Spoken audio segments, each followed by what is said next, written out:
share, recipe share. Share a little recipe with Recipe Share. Recipe Share, Recipe Share. Share a little recipe with Recipe Share. Thank you for joining us for this episode of Recipe Share, a program on AADL TV where we take a few minutes to talk about recipes in a featured category. Today's category is alternative burgers. I'm Katie, and as usual, I'm joined today by Elizabeth and Beth to tell us about their recipes. So Beth, tell us what you chose this week. All right, I chose a caprese turkey burger with sweet potato wedge. It was up from a sheet pan. I'm just showing this because my photo didn't do it justice, but it's from Sheet Pan Suppers.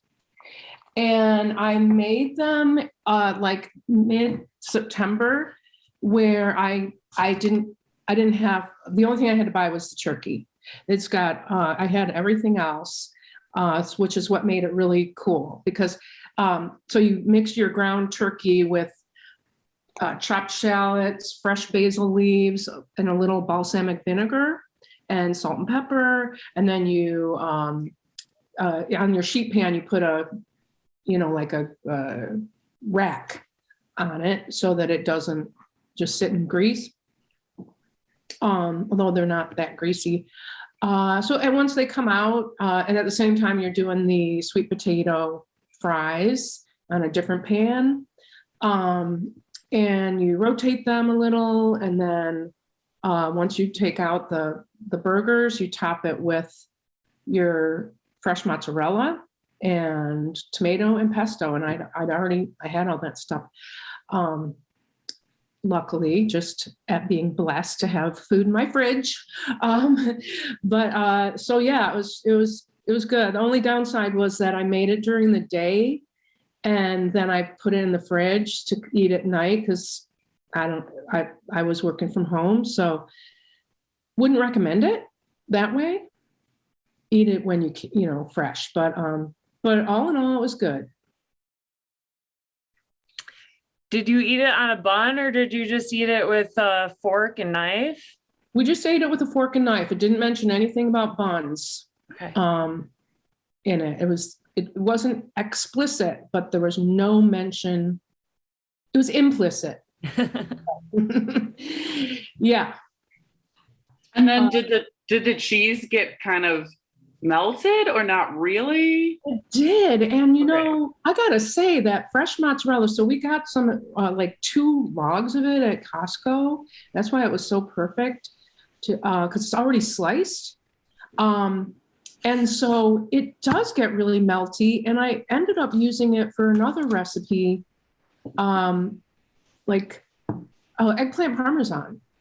Mm. And it gets as melty as regular mozzarella cheese. So you should know that if you've got it, it ends up being the same. So yeah, it's super young. It was real good. And I would think about using the balsamic vinegar and shallots and other, using ground chicken or anything just for something different. So it was good. I liked it. So if there's no other comments about that, how about Elizabeth? What did you make this time? Sure. So I also made a turkey burger, but it was not as successful as Beth's, unfortunately.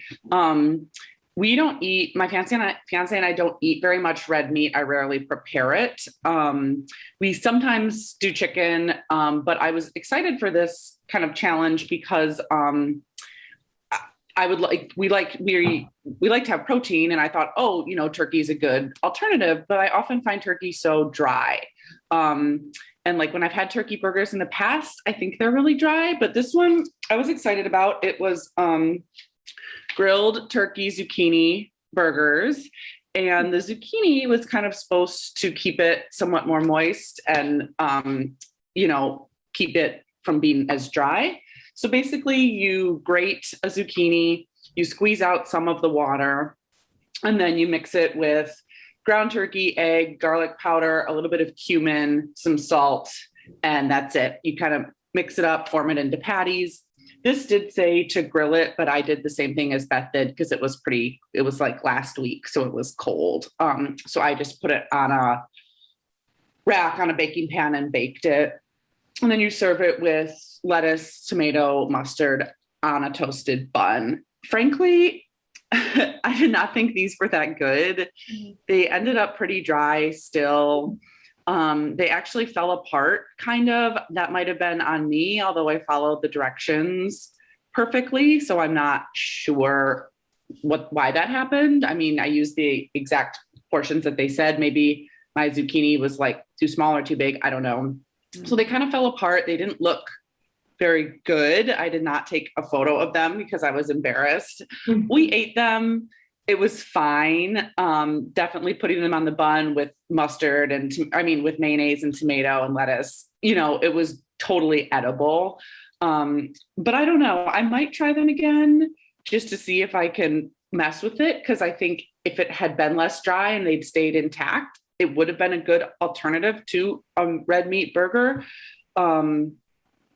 But it as it was, it wasn't something that I think either my fiance or I was excited to have again, sadly. So I don't know. It was a little bit of a failure for me this week, but I might try it again. I don't know. We'll see. It seems like such a good idea, like in theory, right? Like it seems like that should work. I wonder if you could search, like do a little bit of research and maybe find some other recipes that use the zucchini and see like what they did and kind of play with it that way. That's too bad though. Yeah, I wonder, did you add oil to it? Was that? Yeah, it did say like a small amount. It just said really you were just supposed to add oil for grilling, and I wasn't grilling. So I don't know if that was part of it too. Like I did put a tiny bit in it just to keep them like from sticking on the like baking rack. But like, I don't know. And maybe if I grilled it, it would have gone better, but I don't think so because they were like falling apart.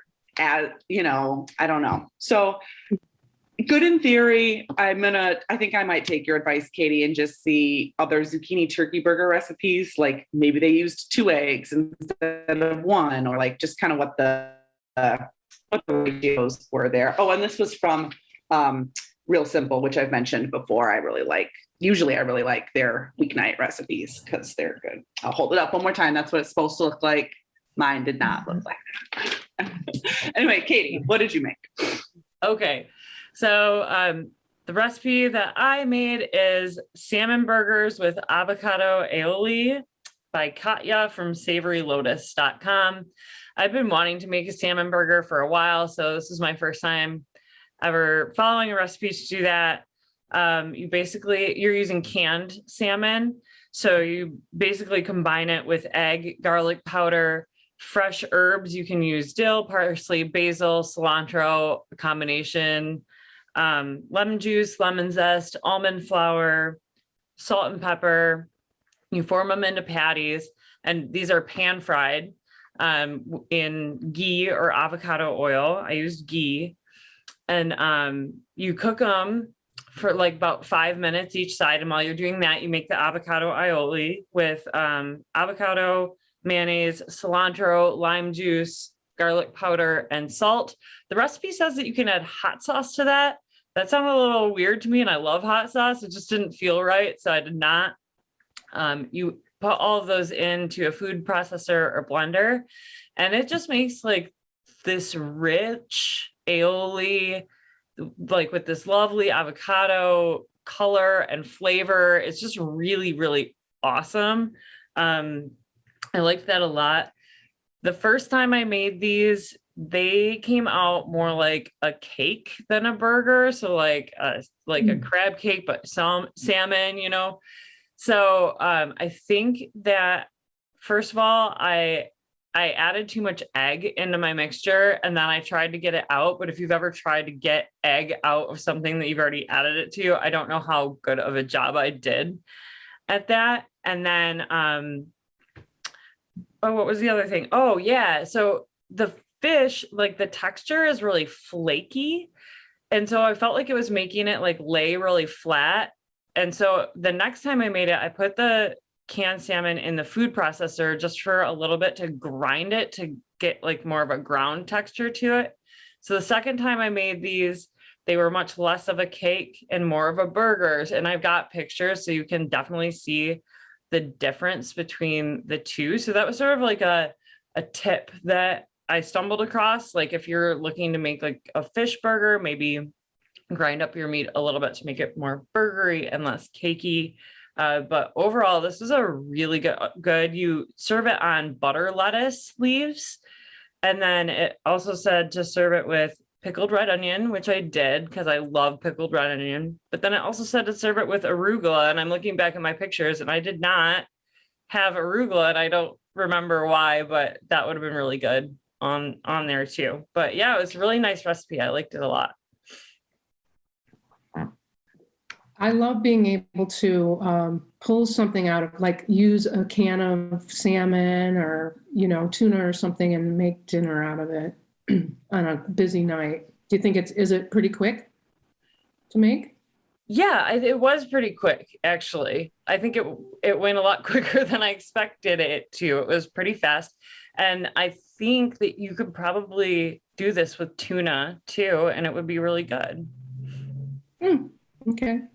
When I've worked with canned salmon in the past, you have to pick out it's like there's bones, right? There were not in the canned salmon that I got. Oh, okay. Some of them, yeah, I know, like bigger cans. I know what you're talking about, and there's cartilage and whatnot. Yeah, I just found it a challenge to like make sure you get everything out. But okay, so you were able to find a boneless can. Yeah, it wasn't on purpose, but the can that I had did not have, and it was actually a larger can. I was looking for the small cans, but I couldn't find one.